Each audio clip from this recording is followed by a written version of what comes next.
Good morning, good morning. It's so nice to see all of you back here again, once again this year. It's nice to see the crowd.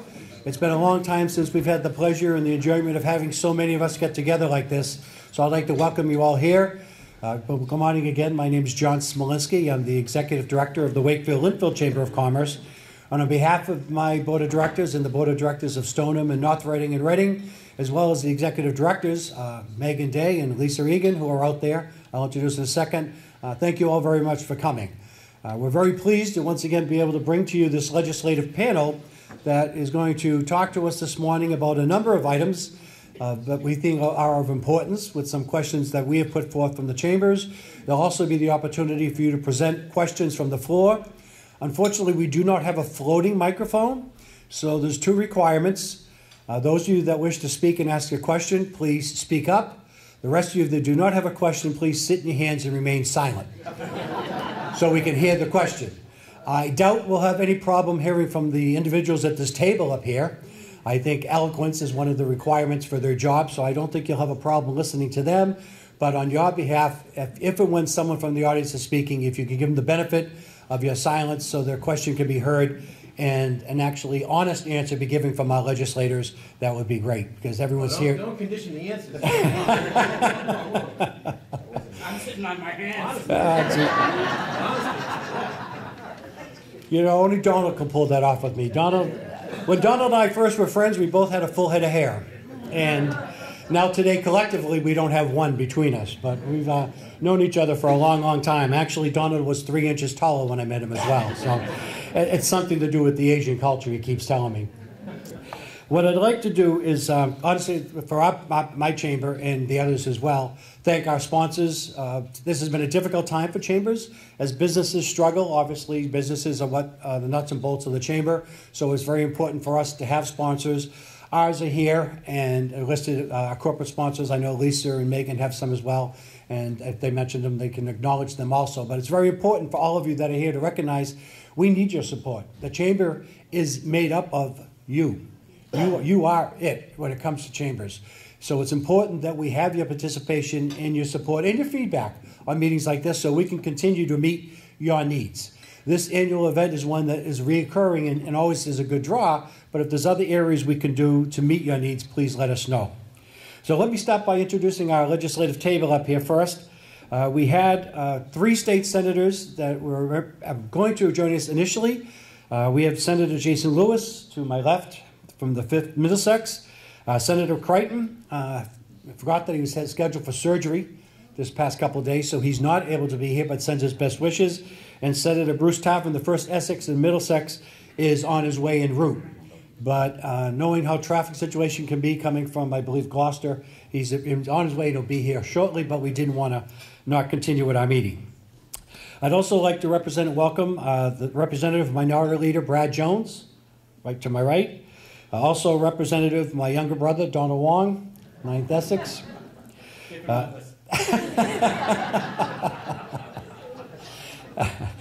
State Representative Kate Lipper-Garabedian from 36th Middlesex. Kate, I want you to know I moved you up in the order this year, if you remember. You're not last like you were last year.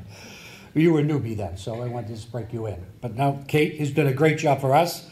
Representative Mike Day, 31st, right here. We know who he answers to, and it's not the legislature, but we won't go into that. His wife, Megan Day, happens to run the chamber in Stoneham, so that's why he's here. Volunteer, bro. Yeah, he didn't come at my bequest. So, and Representative Rich Haggerty from the 3rd Middlesex over here. So thank you, gentlemen, very much, and lady, for being here for us this morning. On my behalf of the chamber, again, a chamber not only needs its legislators such as this, but we need the support of our local and town officials. And in Wakefield-Lynnfield, we're very fortunate to have that. And I'd like to just recognize and acknowledge some of those officials that are here this morning. First, the Wakefield Town Administrator, Steve Mayo, sitting over here to my right. The Town Council Chair, Maureen Butt. Maureen, where are you? Stand up, Maureen. Don't be so shy. There she goes. There we go. A little wave. Thank you. Town Councilor Bob Vincent. Town Councilor Ed Dombrowski. And if you don't behave yourself, the individual that's going to be my enforcer today, the Police Chief, Steve Scory. Steve. And Assistant Deputy Chief, Craig Calabrese. So with that, thank you very much for all being here and supporting us and supporting the chamber, not only today but throughout the year. Safest table in town. I have to tell you, we had 3 vehicles that were announced that had to be moved prior to the event. One of them was Chief Scory's. It just goes to show there's no favoritism in the Wakefield-Lynnfield chamber. Everyone has to obey the rules. So with that, I'd like to invite Lisa to come up and give a welcome with the help of the Stoneham Chamber. Lisa Egan, Executive Director, Reading, North Reading. Lisa, come on up, please.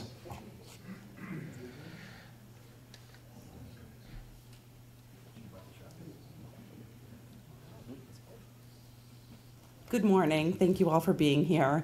I just wanted to recognize our elected officials in the Reading, North Reading Chamber area. I'd like to welcome Fidel Matiz, our town administrator, town manager, Matt Cronalis, our assistant town manager, Ben Cares, our economic development coordinator, director, as well as Jackie McCarthy, our select board member, who are with us this morning. So thank you so much for joining us, and we're looking forward to a great program. Thank you, Lisa. And Megan, oh, you're out there someplace. Where's Megan? And Megan, anything you'd like to share? I was told I wasn't speaking. Well, help If give. you don't listen to Mike at all. It's funny, you just whispered she has plenty to say at home. You're good, Meg? I'm good, thank you. All right. Well, with that then, I'd like to move into our forum this morning. We're doing it a little bit differently than we have in the past. Each legislature is not going to get up and make a presentation. We thought this year, where we had such a good group and such a large group of legislators, we would do a question and answer. And we put some questions already forward to them that they have a chance to review. Senator Lewis is going to moderate it at this point of the discussion. And there'll also be an opportunity for question and answers to come a little later in the program. So with no further ado, Senator Lewis, the podium is yours. Thank you. I heard the collective sigh of relief from the audience that we won't each be giving presentations. Good morning, everybody. State Senator Jason Lewis. Great to be with you. Hope everybody had a good, happy and romantic Valentine's Day, and also celebrated Galentine's Day, which is our latest new popular holiday. Anyone know what Galentine's Day is? Celebrating ladies' friendship. All right, so I did want to just pass along regrets from Senator Crighton. He was hoping to be here, but he just had surgery recently. And Senator Tarr, I spoke to him last night, and he's hoping to join us as well a little bit later. But we do have a great representation from our legislators from this region, and so really look forward to having a great dialogue with you all this morning. I want to thank John and Megan and Lisa, and I also want to thank Sarah Zyberg from my office for all the hard work to pull this together. This has been a couple of months in the making, actually, coordinating everybody's schedules and the logistics, so we really appreciate that. And I appreciate how many of our local elected officials and town managers and are with us this morning, and we very much appreciate your public service as well. So we know this has been a very challenging time the last few years for our communities, for our small businesses, our civic and nonprofit organizations. Of course, the pandemic had huge disruptions for all of us, but also more recently, with inflation and lingering supply chain challenges, and of course the acute workforce crisis that we're facing in so many of our industries. We just started a new legislative session on Beacon Hill.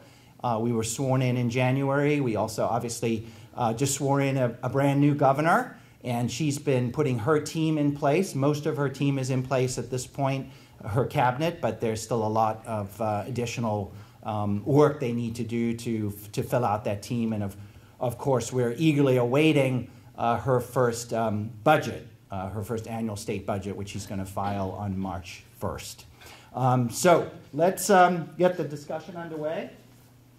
There were some questions that were submitted to us in advance, so we really appreciate that. We'll make our way through those, and then hopefully we'll have time to take more questions from the floor. So the first two questions that were posed to us were basically what do we see as the priorities, the legislative priorities, for this coming legislative session. And again, our legislative session just started, and they run for 2 years.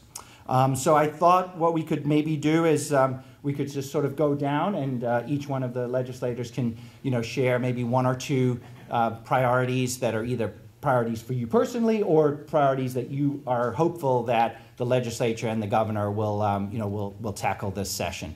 So why don't we start with that, and then we've got a series of some other questions. We'll tackle those after, and then again open it up to the floor. So everybody's going to try to talk from their seat. Hopefully you can hear them okay, but if you have difficulty hearing, we can come up and use the microphone. Workers have young children and they need somewhere that they can feel safe and that they can afford to put them. So that's one thing I'd put on your radar. I guess it's my turn. Well, being a rep, being a businessman, we have a restaurant that's 73 years now, Colin. And the hard part is getting people to work. And that's why I think the vocational school is going to be very important to us.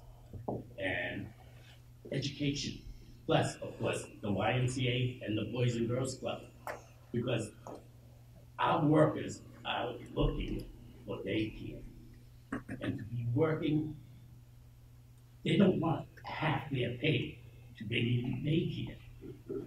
So I can't say enough for the Boys and Girls Club, the YMCA, for having places for them to, a safe place for them to have their kids.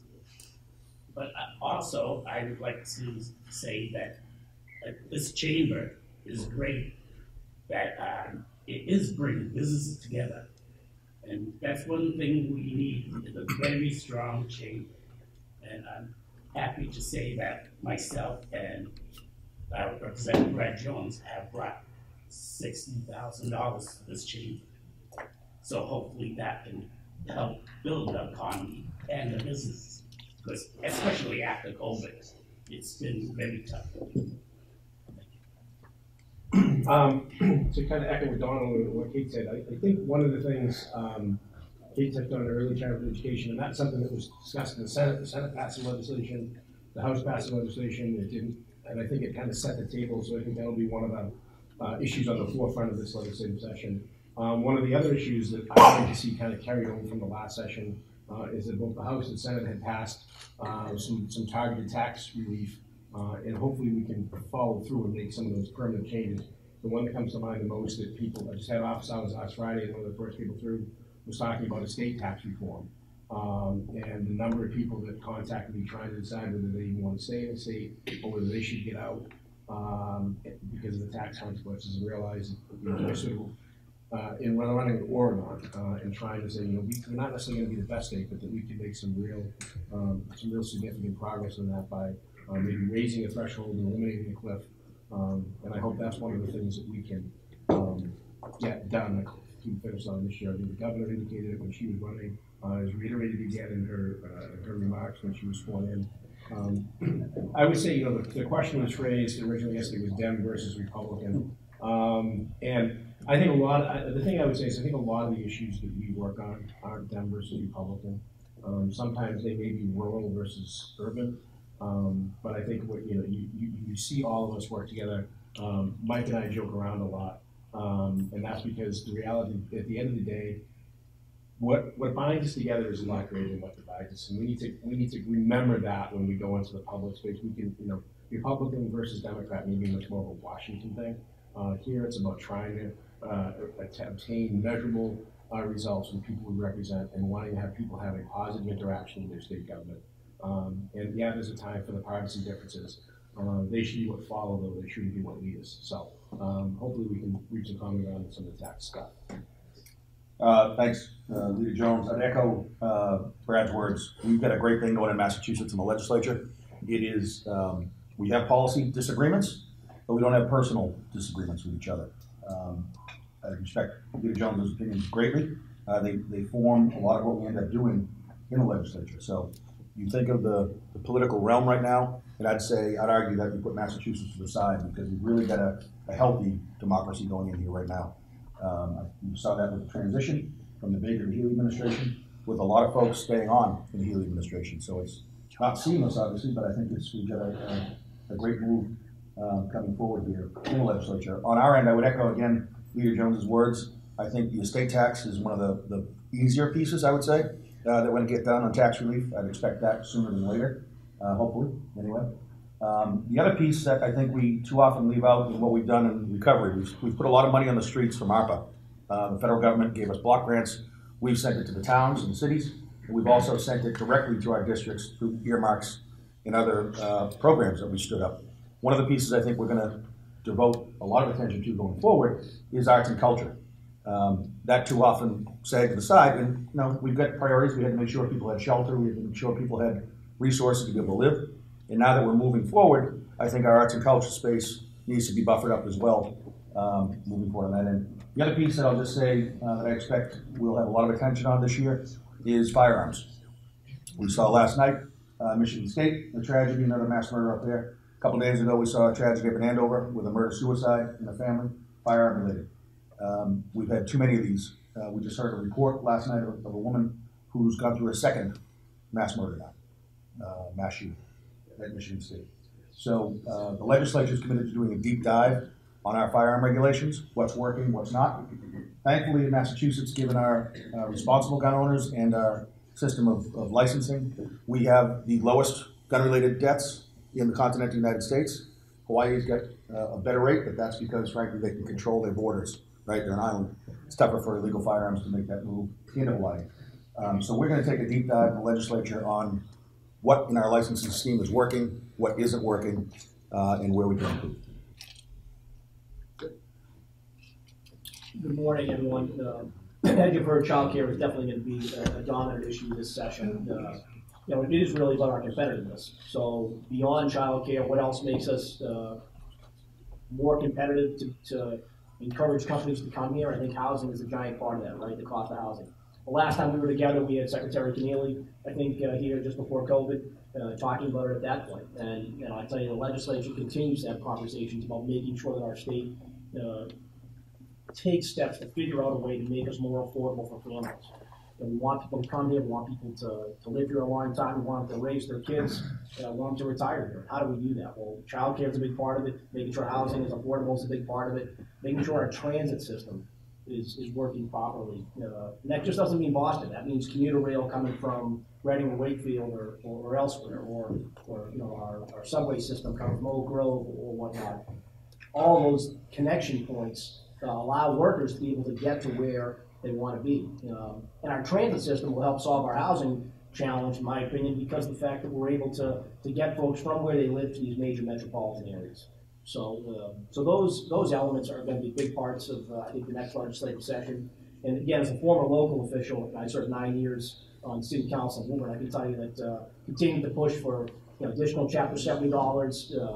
All of us worked very hard, particularly Senator Lewis, on passing the Student Opportunity Act a few years ago, and directing additional resources to our education systems across the Commonwealth, making sure we stay on track, and funding the Student Opportunity Act is a critical part of supporting our local communities, making sure we continue to support unrestricted government aid is a big part of making sure that our communities have the resources they need to be able to, again, support our downtowns, whether it's our businesses or filling potholes or some of the basics that sometimes we take for granted, but that's part of the job. And those types of things, I think, are things we've got to stay focused on as we head towards the coming year and the coming legislative session. All right. Well, thank you to all my colleagues. A great list of important issues. I'm sure you would agree. The ones I would add to the list that didn't come up yet that I believe we really will be need to and will tackle are healthcare costs. Always a perennial challenge for us in our state and country, and there's a lot more we can do and should do around access to affordable health care. Obviously, workforce shortages and our workforce development system, and I know we're going to talk more about that because there's another question on that, so we'll come back to it. More work addressing mental health and addiction. Again, it's an area we have focused a lot on, but as we all know, we face a very serious mental health situation, particularly among our young people, and need to do more there. Climate resilience, continuing to support our communities in taking the necessary steps and investments to protect us against the changing climate.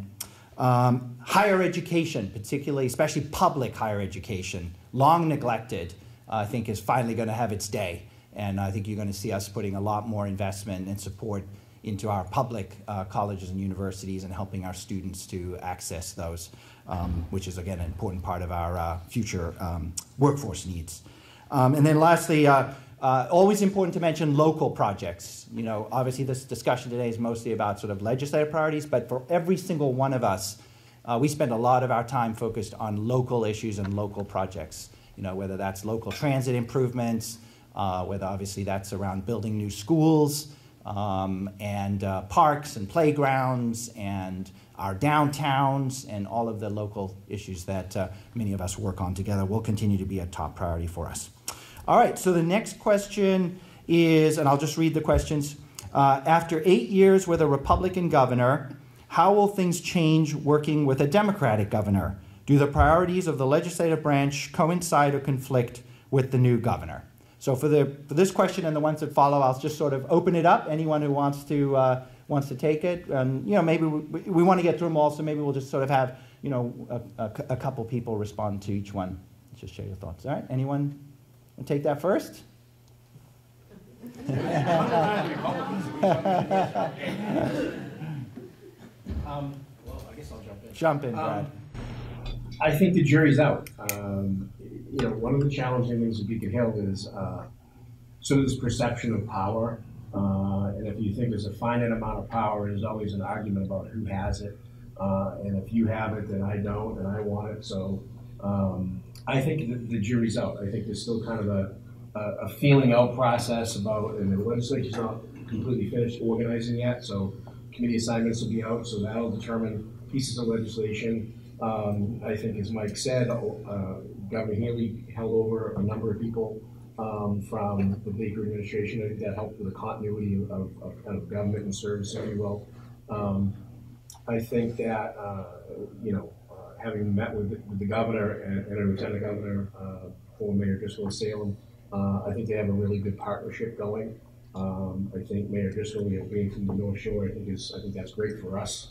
I think she appreciates having served in local government, and I think there's a nice dynamic there. But I think that there's always going to be some inevitable friction between the executive and the legislative, and then within the legislative, there's friction between the House and Senate.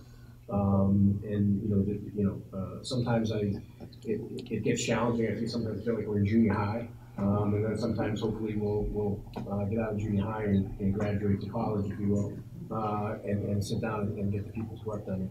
But there'll be some friction, but I think ultimately there'll be a coming together, because I think that's the best tradition in Massachusetts. So I think there'll be differences, and I think that'll all be about, you know, trying to kind of establish the lane you're in, so to speak. But I think ultimately there'll be a working together like there was, whether it was a Republican governor or it was the previous Democratic governor or the previous Republican.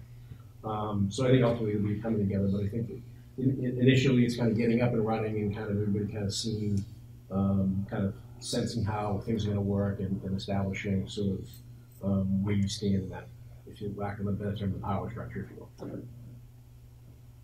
Anyone else? Good. So I guess I could be more All right. Republican. I can't say that. The only thing I would add to it is, and I agree with what Brad said, you know, a lot in terms of the dynamics and how we work together has to do with people sort of who have relationships. You know, relationships are important to everything we do, and kind of, you know, obviously a mutual respect. And, you know, I think in some ways Deval Patrick, even though he was a Democrat, had more challenges because he came from the outside. He sort of ran his campaign against Beacon Hill, if you will, and that made for a challenging working relationship at times. Obviously, we never had that with Charlie Baker. I think for the most part, you know, we really did find common ground and work well. And Maura Healey's more in the mold of Charlie Baker in that she obviously was our Attorney General for many years. We all know her well. We've all worked with her on issues. We all respect her. She respects us. So I feel that's, you know, lays a very positive foundation for continuing to collaborate. Although, of course, again, we'll have differences, just like the Senate and the House will have some differences. But that's healthy, you know, in a democracy. All right, next question, really important one, of course. Many businesses, both small as well as large, are struggling to find and train new employees. What incentive programs can the legislature provide to assist these businesses? How can it be done in an easily accessible fashion? Are funds remaining from Coronavirus State Fiscal Recovery Fund I think by that you probably mean any of the federal COVID relief money, and any other federal state assistance programs available for this purpose. So generally, obviously, a question about the workforce crisis we're facing in so many sectors, not being able to find qualified workers or retain them. What can we do about that? So, big issue. Who wants to take that one first? I don't want to have to name people and call on you. You want to start? Sure, just start and then we'll build on each other. Yeah.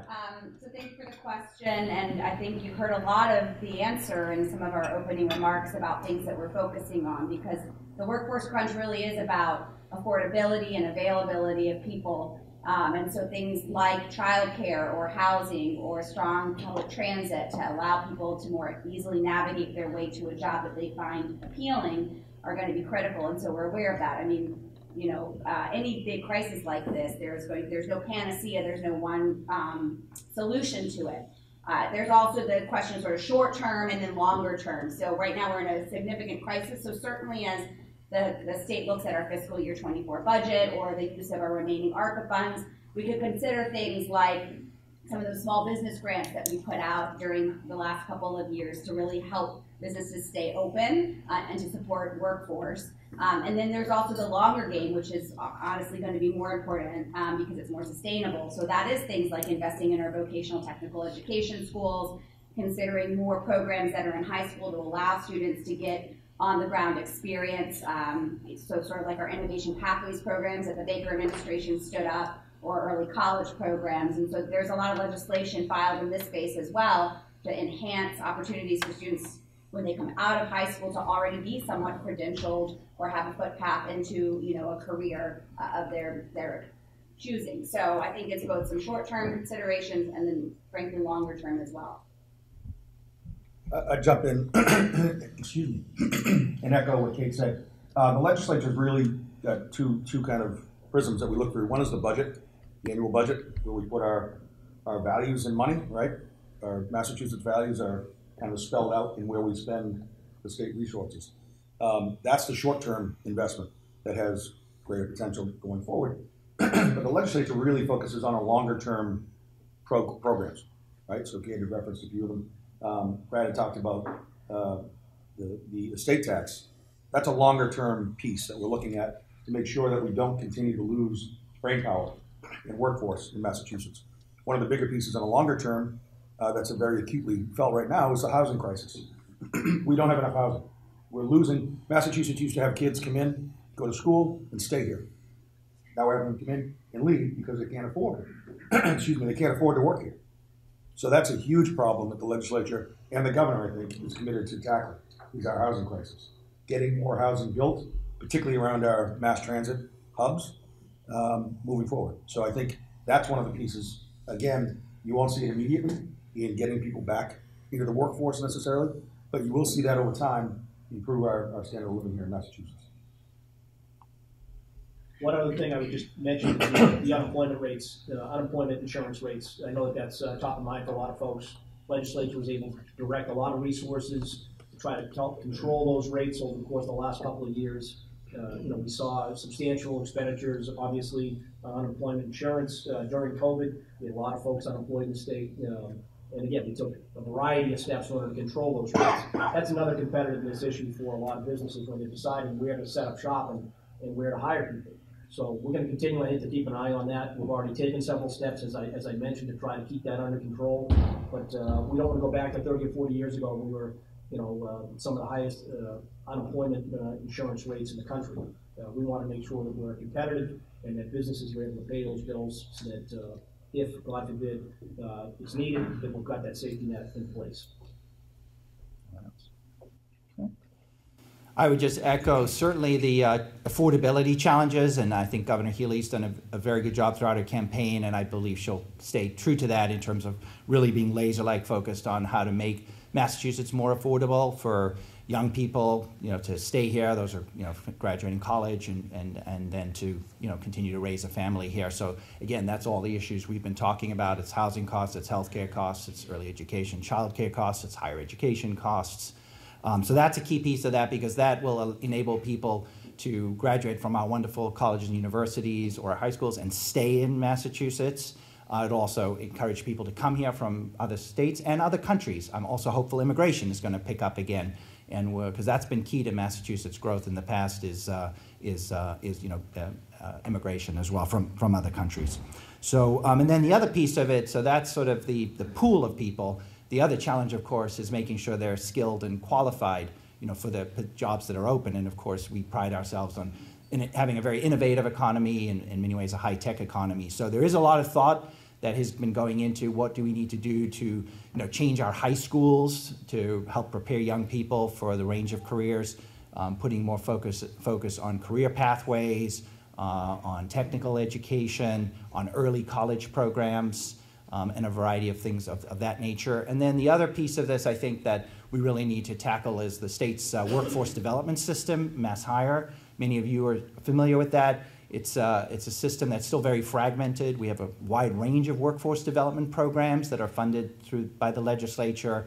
I think that the new administration is going to take a look, at how we can get more bang for our buck with those programs, which are designed to both help with recruitment, but also with training and upskilling of our workforce. I think there's an opportunity there as well.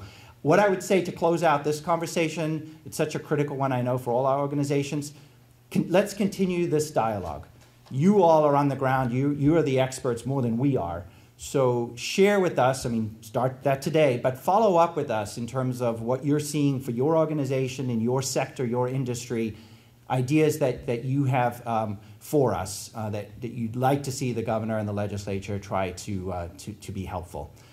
This is something we are going to absolutely have to continue to collaborate on, in the months and years ahead. All right, so I'll close out that one. The next question is, with millions of new tax revenue dollars projected to be collected from the what's known as the millionaire's tax or the fair share amendment, which is what the voters approved at the ballot last November, is the legislative intent still focused on using these funds for education and or infrastructure, or will the funds be repurposed elsewhere? What I can say as someone who was the lead sponsor of the Fair Share Amendment in the State Senate, it's been certainly my intention from the beginning, and I believe true for all my colleagues, that that's what those funds will be used for, that we will honor the intent of the will of the voters. I actually have filed a bill that would create a dedicated trust fund, so all of the revenues that the state receives from this new so-called millionaire's tax would be deposited into that trust fund.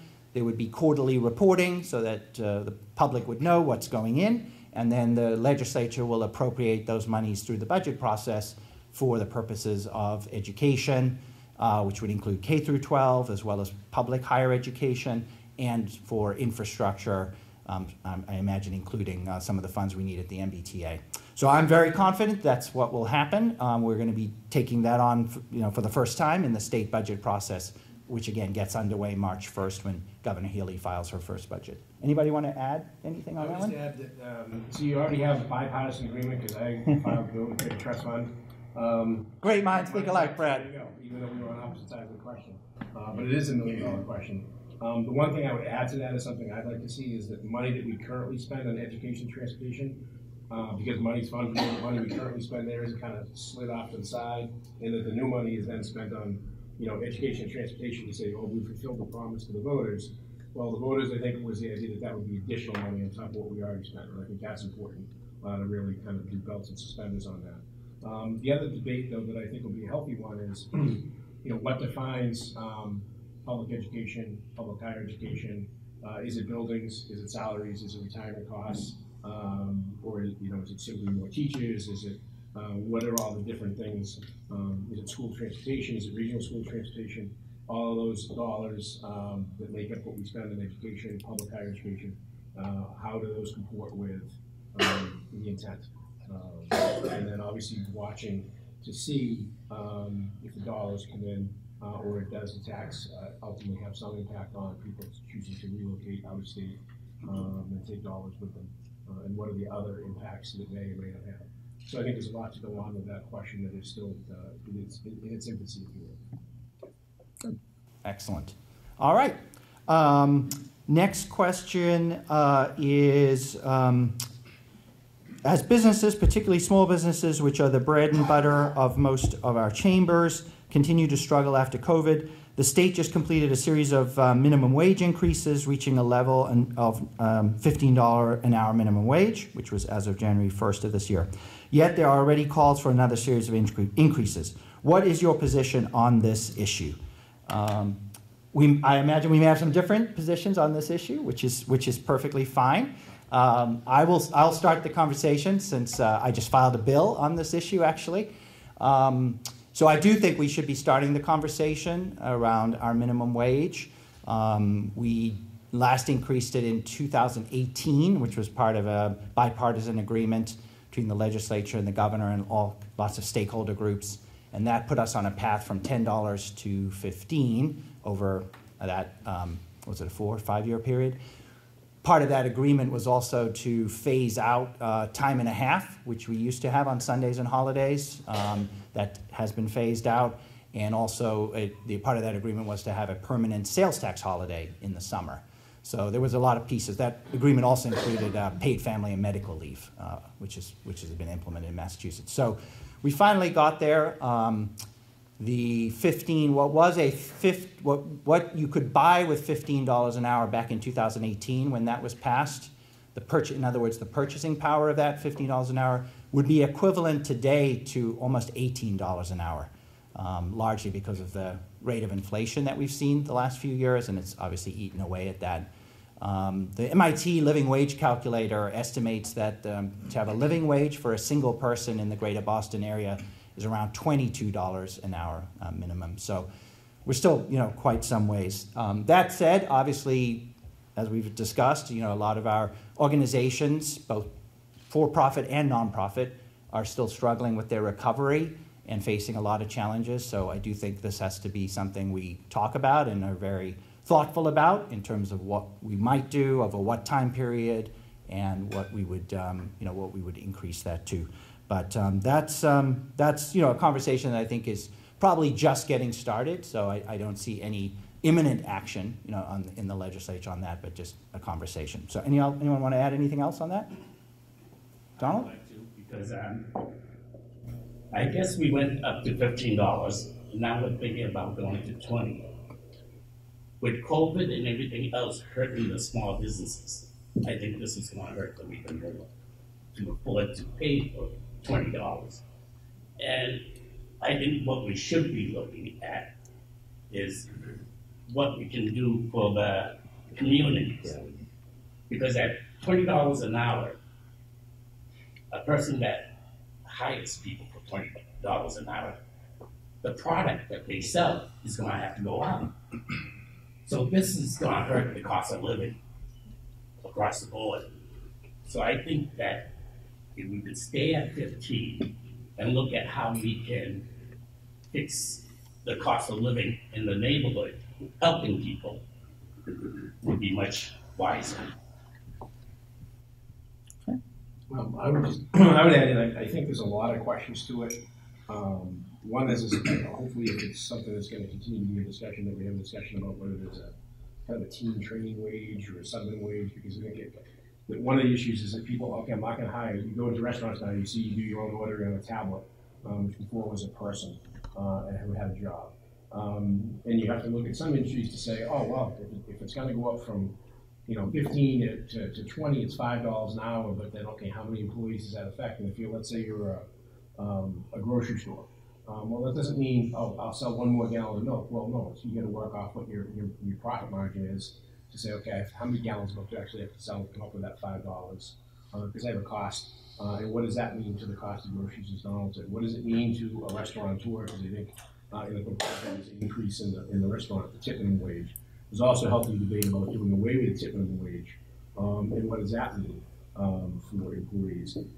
And again, I think we have to look at the wage compression. So if 20 is the door for somebody coming in potentially with no skills, no training, well, what does it mean for somebody who's maybe been with you for a few years?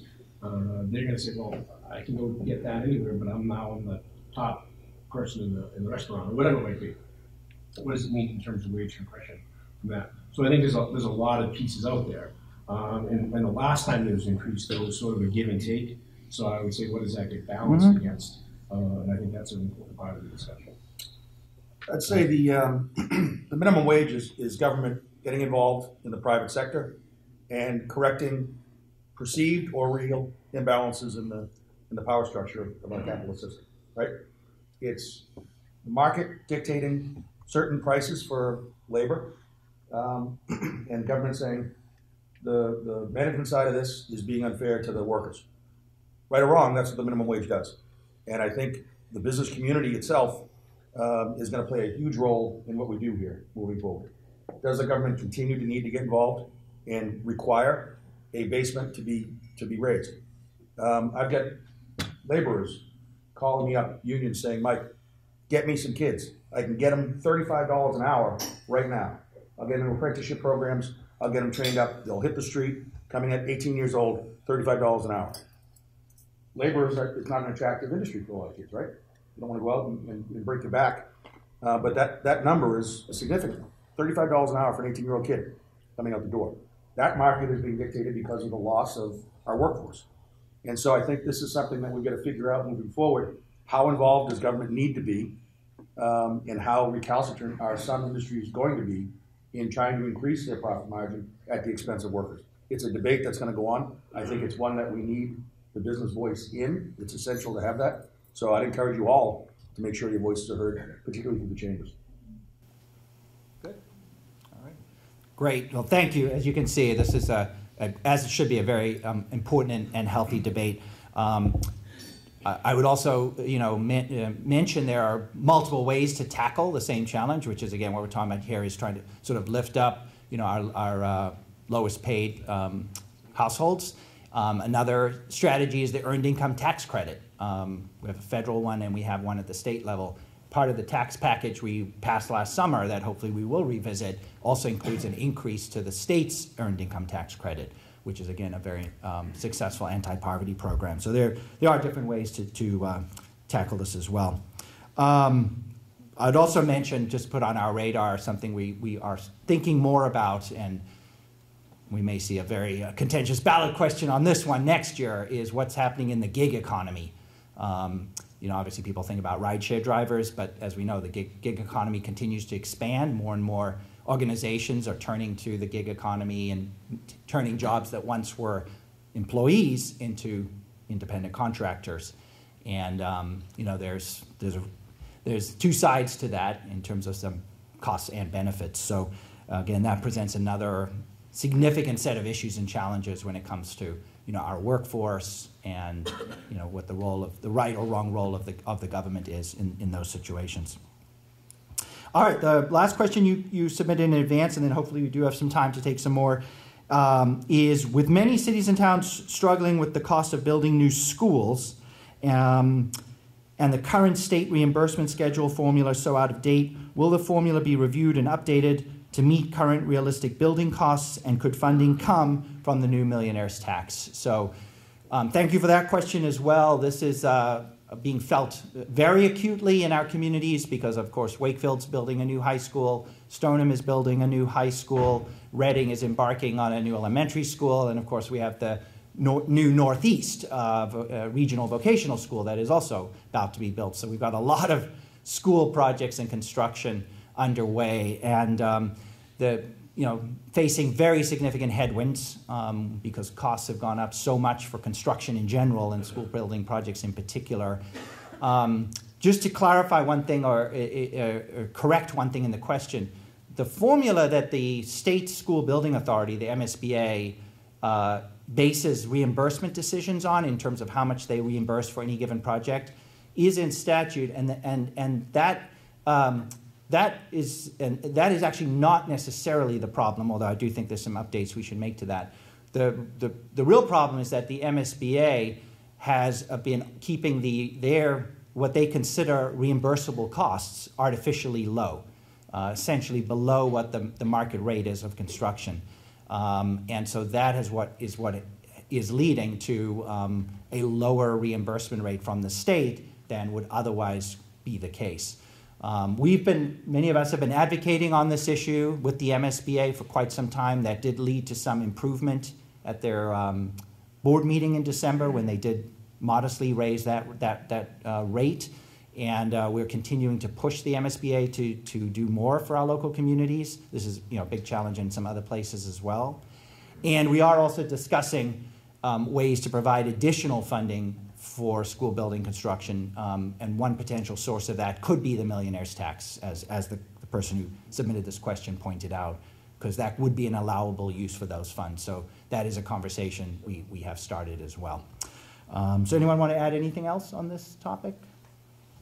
I'd say it's a shared blame across the board here. We only fund the MSBA to a certain number, and so they've got their hands tied to a certain extent on what they can provide for the streets for our cities and towns. So the legislature's got some skin in this game too, to increase what we do a lot to the MSBA, so they can then return it to our communities.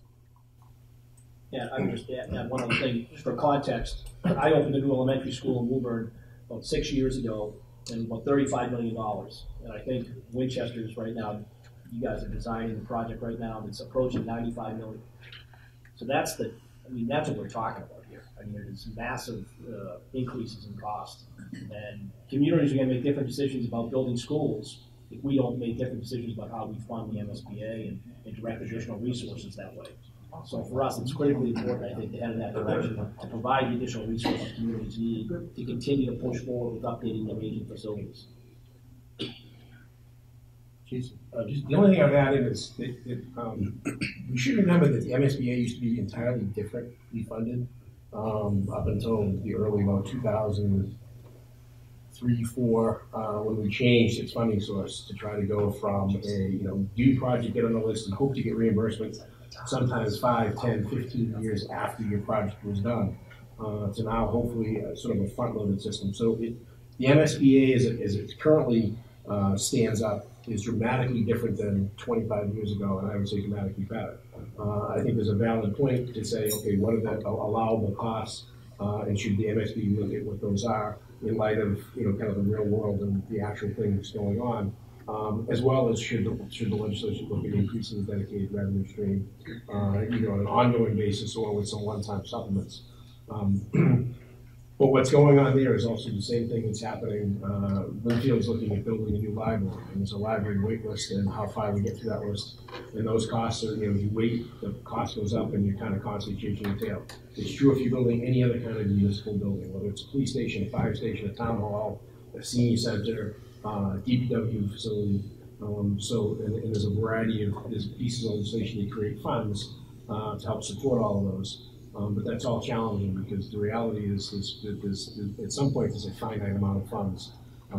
So I think we want, as legislators, we want to try to find ways to come up with balanced, and I think Kate used the important word earlier, sustainable ways of doing things, so that it's not, oh yeah, this is great, it worked this year, and then it's completely gone, and if you get in, great.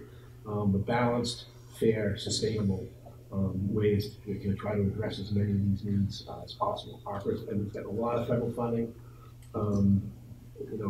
sadly because of the COVID experience, but we get a lot of funding and we try to put that to good use in targeted, in immediate needs, but in some respects, sustainable long-term projects that will be there for quite some years to come. The reimbursement, we're trying to build a vocational school, and I think the reimbursement for regular schools and vocational schools should be, the vocational school should be more higher per square feet. Because in a regular school, you're building a classroom, and you're putting desks and lockers and things like that. But in a vocational school, that same area, square footage, you're putting machinery that costs a lot of money. So I think that the square footage for vocational schools, the reimbursement should be much higher. Plus, I think that all the towns and cities that are going to the vocational school, they should be looked at every 5 years because and how much they should be putting into it, each town and city. Because the economics of each town and city. Bruce, no, that means Senator Tarr's around. Senator Tarr's in the house. Let's put the horse in the stall now. For those who don't know, he has a farm. A real farm with farm animals. Sorry, Donald. Please finish. No problem. Anything for Bruce. But, you know, because the economy of each town and city changes. Some that have been on the low end are now coming up. So they should be paid a little more than some of the towns and cities that were in the middle. Maybe the economy is going down. So we should look at it, the affordability, at least every 5 years. I think the senator also has filed a bill to sort of study the MSBA funding structure, which I think is a great idea. So the way that we fund a comprehensive high school or a school district with Chapter 70 is we look at the needs of the individual students, and the state steps forward and sort of puts a certain amount of money toward it, and there's a local contribution. We don't do that for school buildings, so it's just on a per pupil basis when it comes to the building structure. So to Donald's point, we could look a little bit at how we are asking for regional schools or a vocational school to be, the different local contributions to that. You all went to the polls and voted to support the school building, but folks in certain communities were very concerned about the amount that they're going to have to put forward, which is significantly more than, say, a Wakefield. Chelsea will put forward a lot more, and yet we know Chelsea has a very different financial situation. So the study of sort of all of these components is a good idea, I think. All right.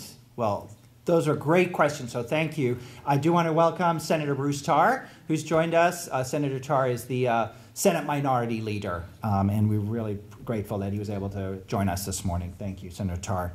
All right, so we're going to open it up to the audience. There is a mic there, but I think if you try to just project your voice, hopefully we'll be able to hear you. So, yeah, please. And I think we have maybe another 10, 15 minutes. Is that right? Okay, so we'll use the same format. Share your feedback with us, ask a question, and we'll just open it up to whoever would like to answer. Yeah, I'm in the commercial real estate business, and everybody seems to agree that in eastern Massachusetts we need more housing for the businesses to have employees. And my thought is that everybody seems to want to have more housing. Your voters would like to have it in the next town over, or better, 2 towns away.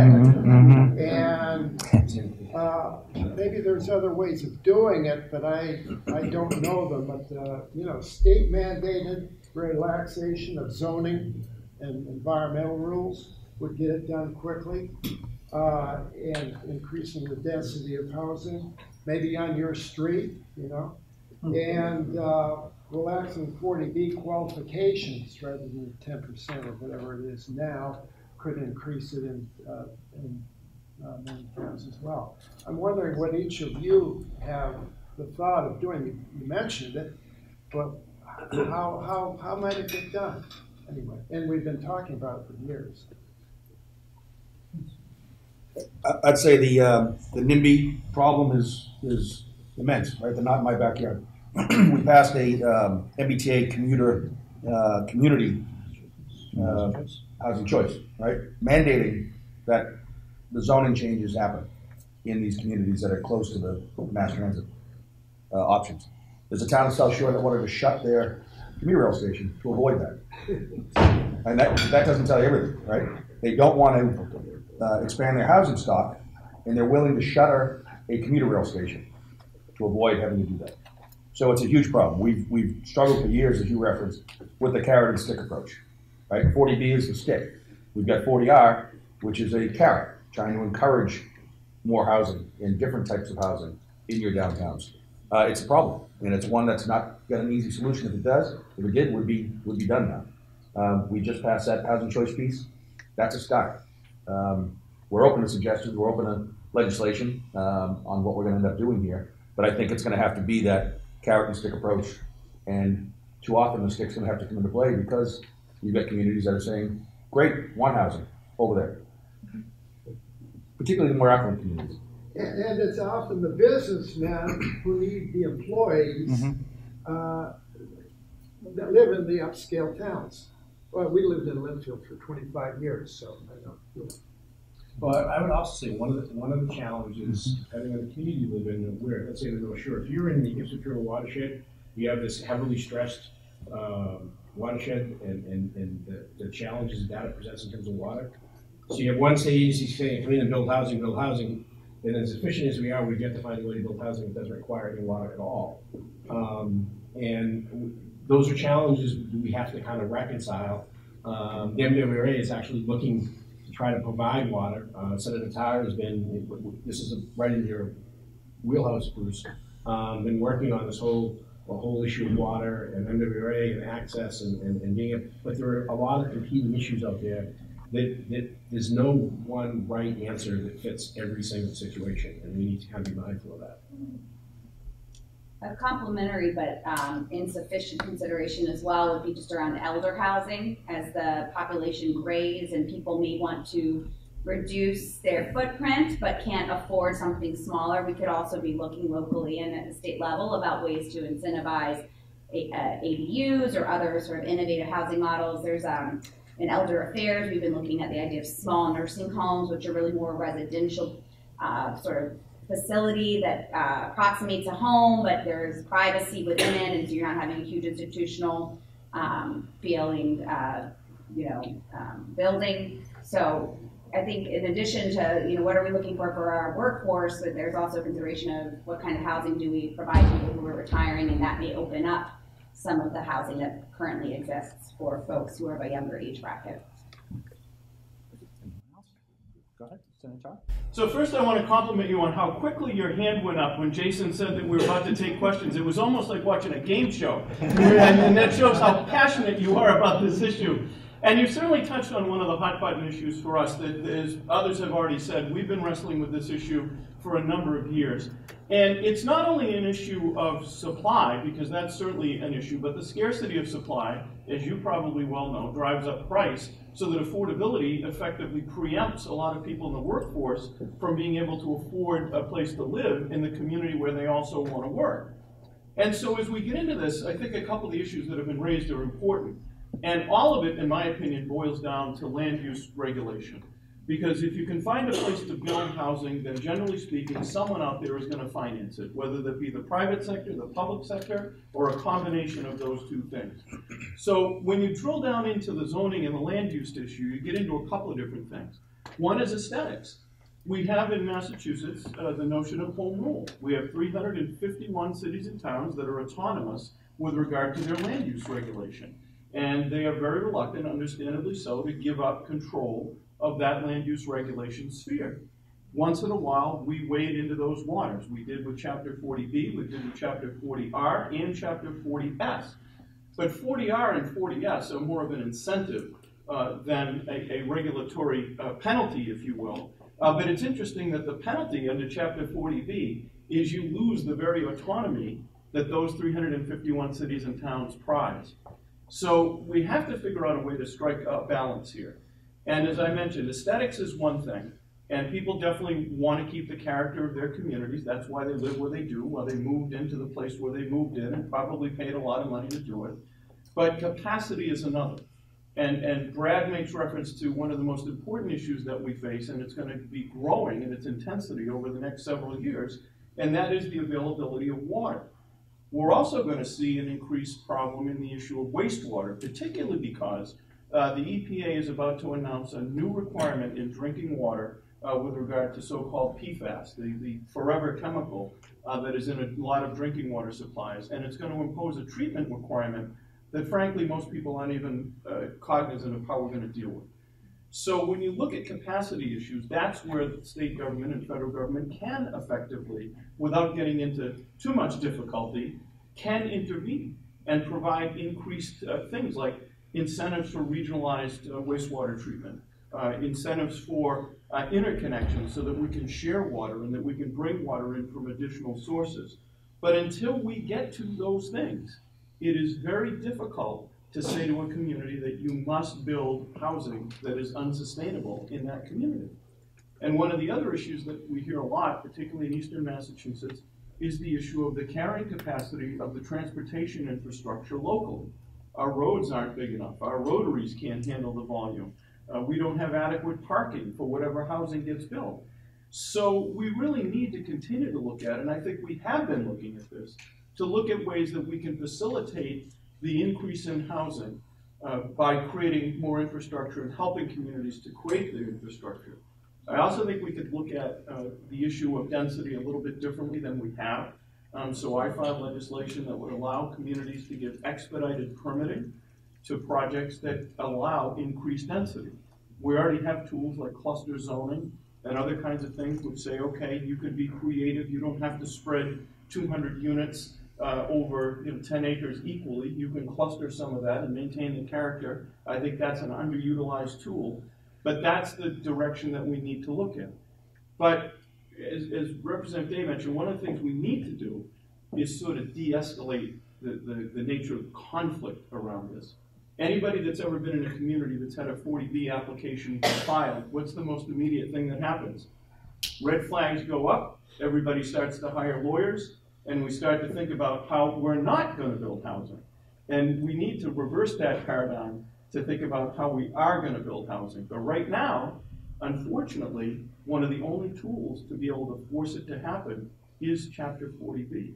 And we need to shift from that model to figure out a more comprehensive way to do it. All right. Well, thank you for the very thoughtful answers. And just, you may be aware, Governor Healy has announced that she's going to restructure her cabinet to have a dedicated housing secretary. So that would be the first time I'm aware of in Massachusetts we've had someone who's at the cabinet level focused on housing. So we're waiting still for her to name that person. Yeah, go ahead.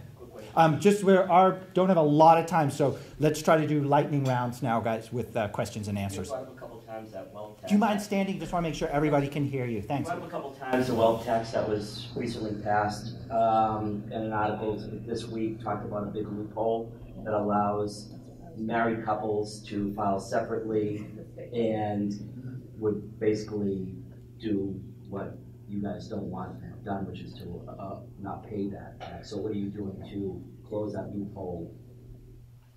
Very simple. I filed a bill to close that loophole, actually. So I think we'll take care of that. All right.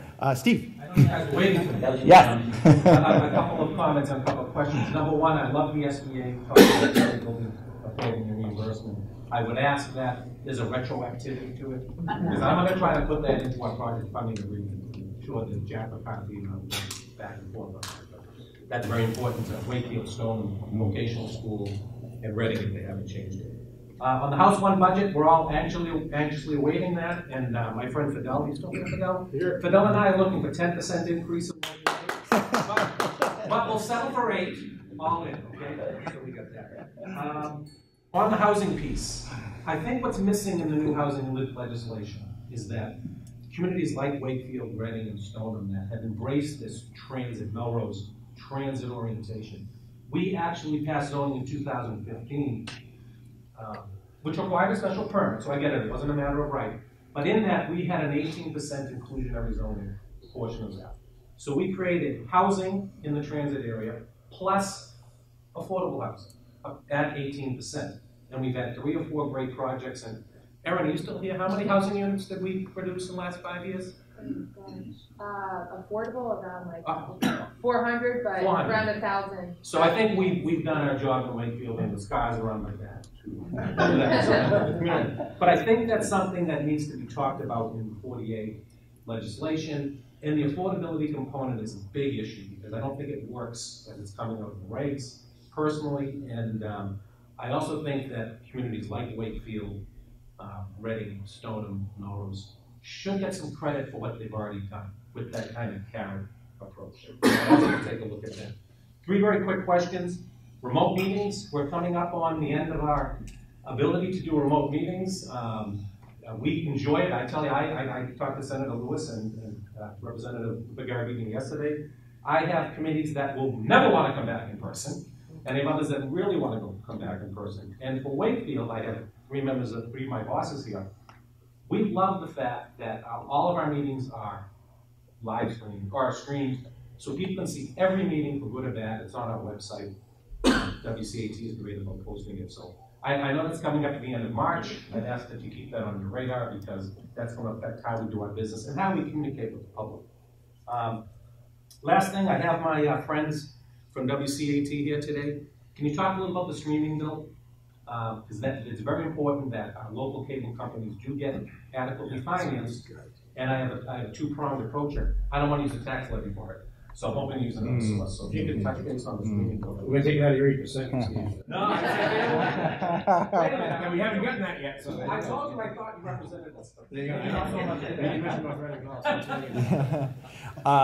Yeah, so thank you, Steve. All good, very important points. So with respect to public meetings, the state legislature in our rules for the new session, both the House and Senate, voted to make all of our committee hearings, which is when we evaluate bills, and there's several thousand bills, many of which you will, I'm sure have positions on. All of those hearings will have to be conducted in a hybrid manner. So that means you'd be able to testify at the State House as you would traditionally, but also you'd be able to participate fully and testify, remotely from wherever you are. So we are committed to continuing to offer remote access to make our work as accessible as possible. So I think that's great. I want to see it at the local level as well. I think that's generally shared. So I'm hopeful we'll extend we'll give it another temporary extension beyond March 31st. But we are talking about a permanent solution. It's a little bit challenging because when you change open meeting law, there's some different factors we have to consider. But that's definitely something I think are committed to figuring out. Anyone want to add anything else on that before we move on? Okay.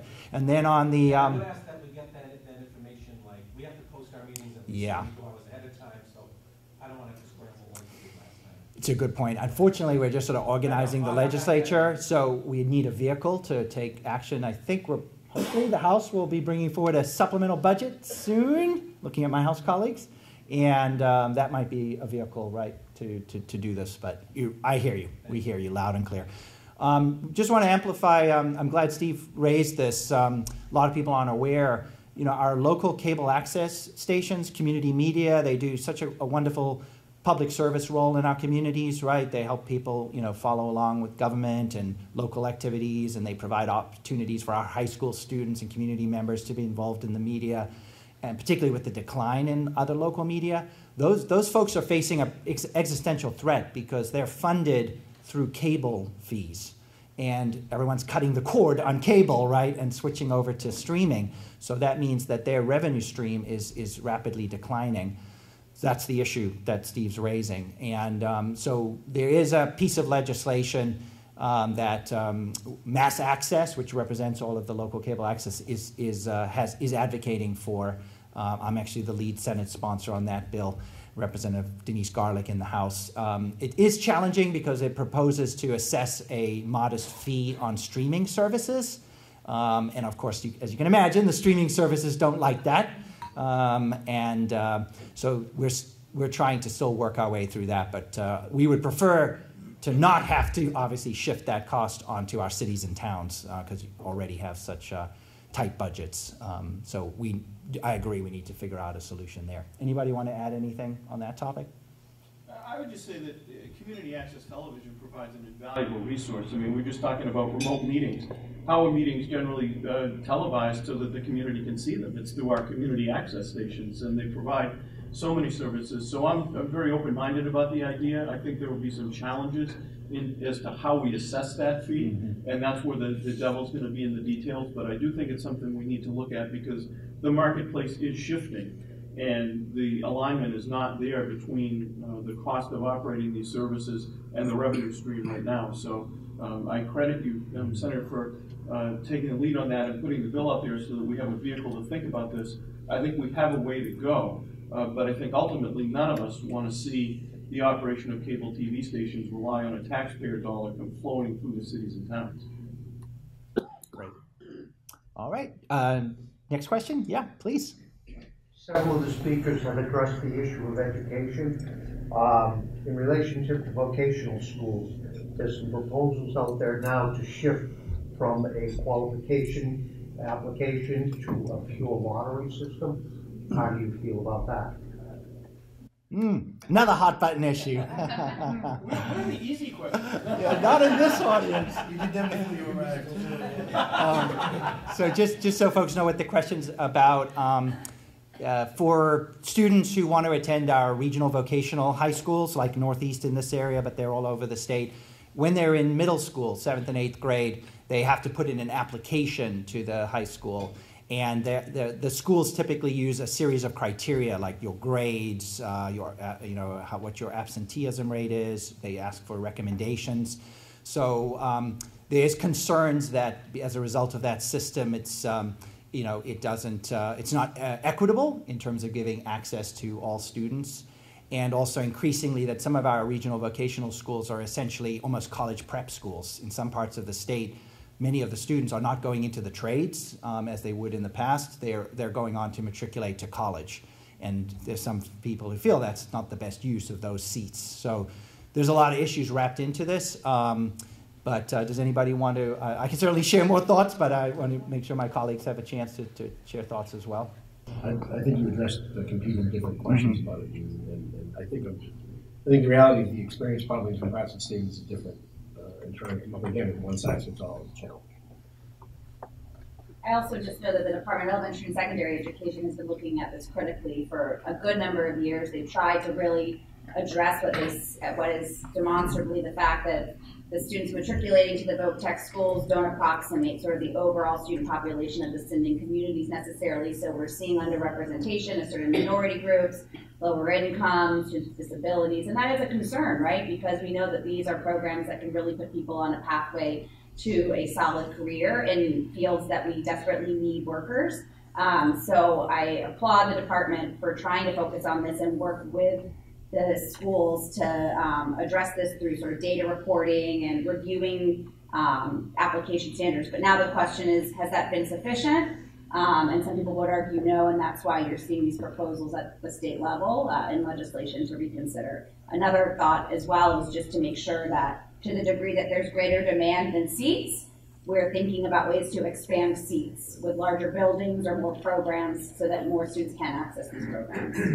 Yeah, and Representative Lipper-Garabedian has been a long-time champion on this and has a bill also that seeks to expand more access, because I think that's something we can all agree on, that we want to have more access to these kinds of opportunities, for our young people, whether that's in regional dedicated schools or even within our regular high schools, that we can have programming that creates these kinds of pathways and options for them. Do we have time for more questions? Just a couple more, Senator. Okay, great. All right, who's next? On the back, yep, and then we'll come over here. Yep. Just a quick observation and also comment where the rubber meets the road. So first of all, thank you so much for having the event here. I'm the general manager of the hotel business. I've been here for 9 years. Pleasure to see you all, those that I know, and pleasure to meet you all that I don't know. And thank you so much for the panel to be here. The phenomenal work that the chamber has done. The last time we were in this room was 3 years ago that we had this similar meeting to this, and we were speaking about it a couple of moments ago, how wonderful it is to have you all back in this room and how much that means to us. However, we want to make sure that you enjoyed your $48 a dozen eggs. And the bacon, everything's gone up, right?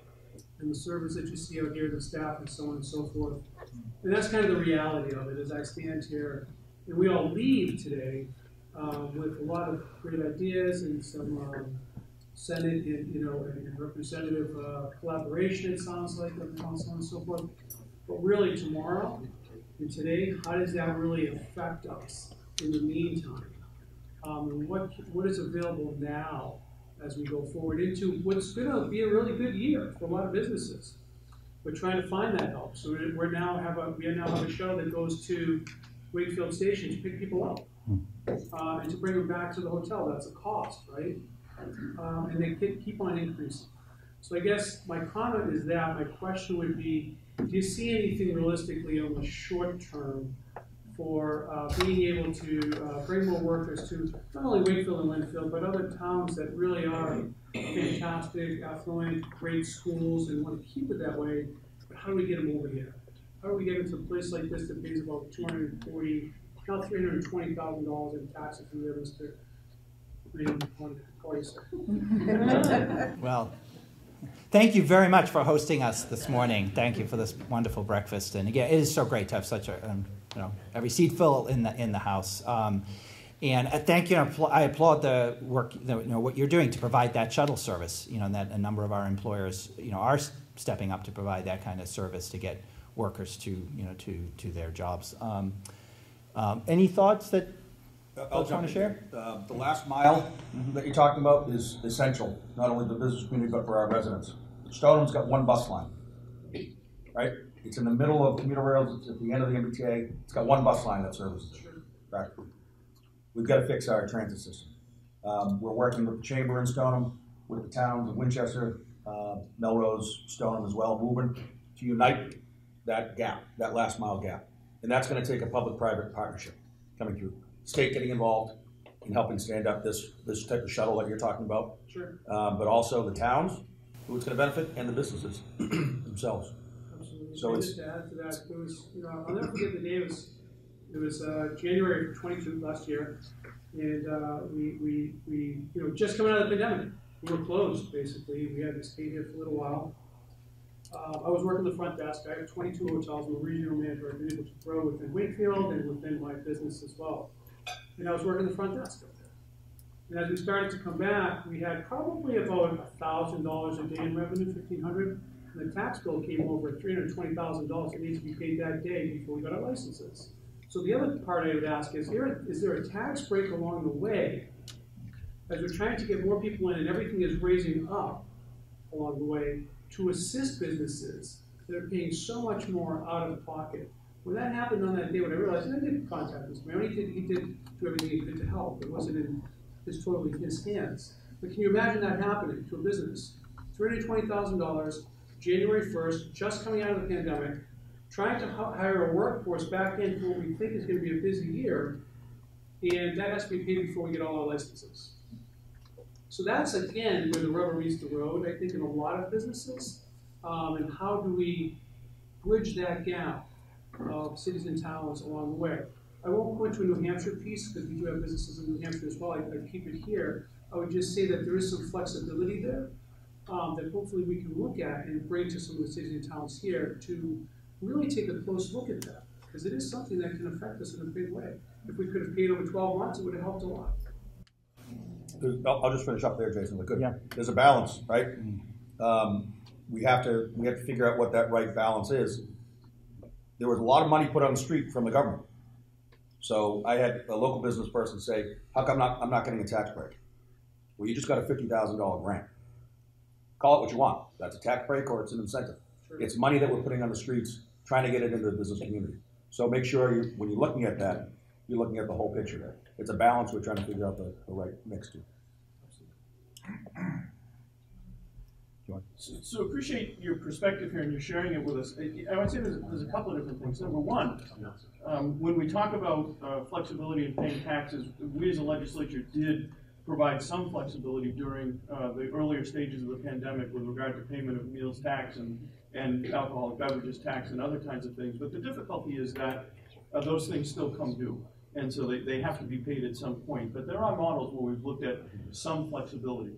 With regard to the costs that you're facing, I have filed legislation to create a tax benefit for when you offer your employees some assistance to be able to come back to work or stay at work, whether that be with education or housing or transportation, to recognize the fact that most employers out there are willing, they just can't find the folks. And so the next piece of that is, how do we address that? We all talk about it every day. Where have people gone that we used to see in the workforce? Right.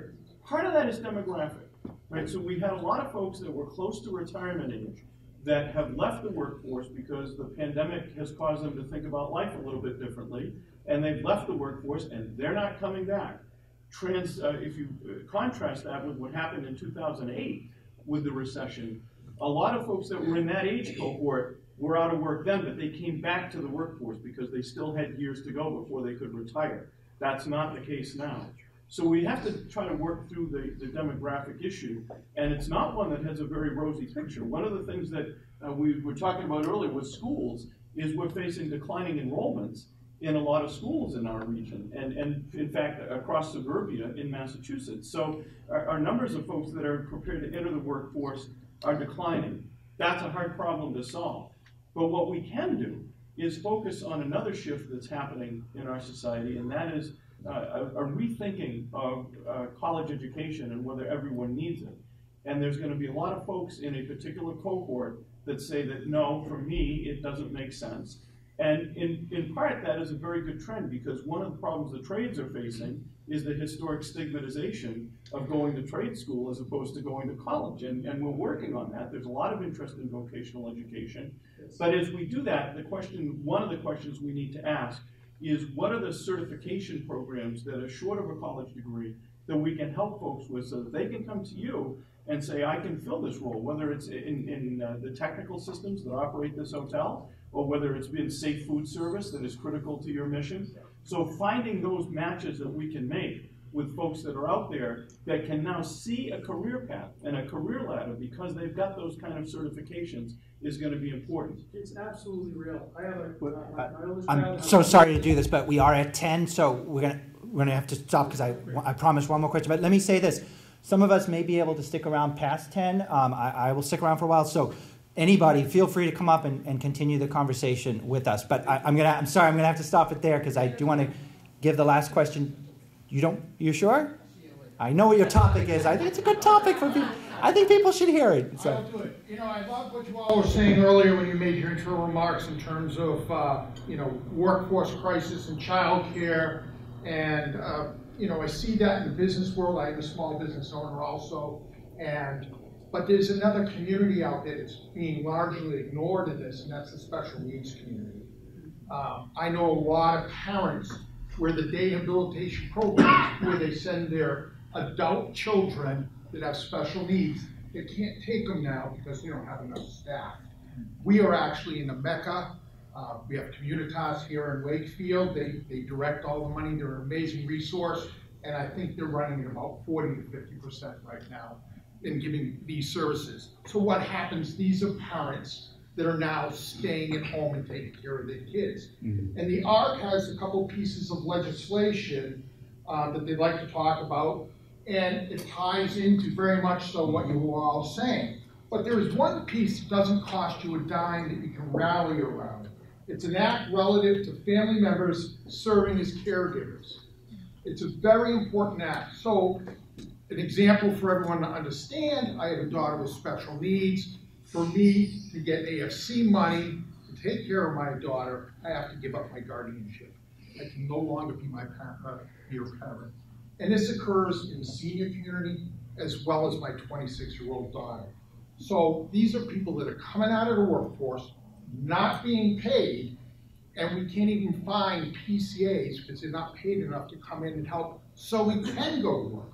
We're in a catch-22.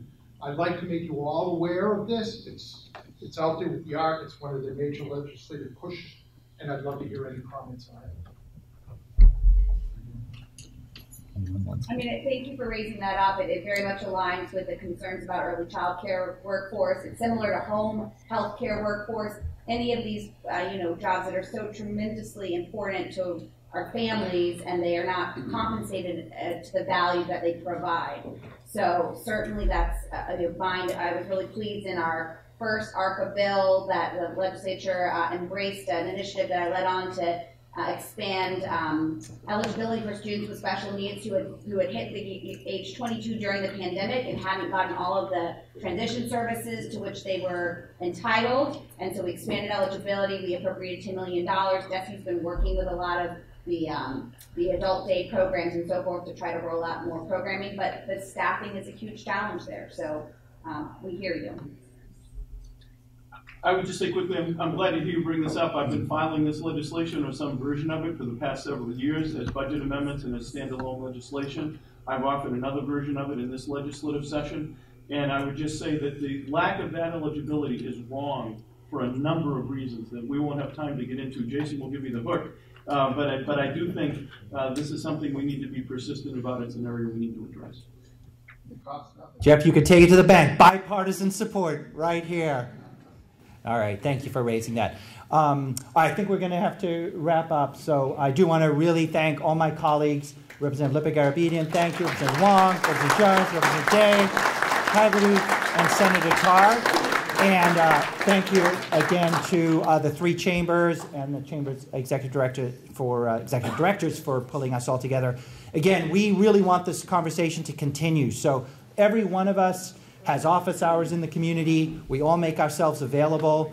We want to hear from you. So please reach out to us as we go through this legislative session at any time and share your concerns and your feedback and your ideas with us. Thank you very much.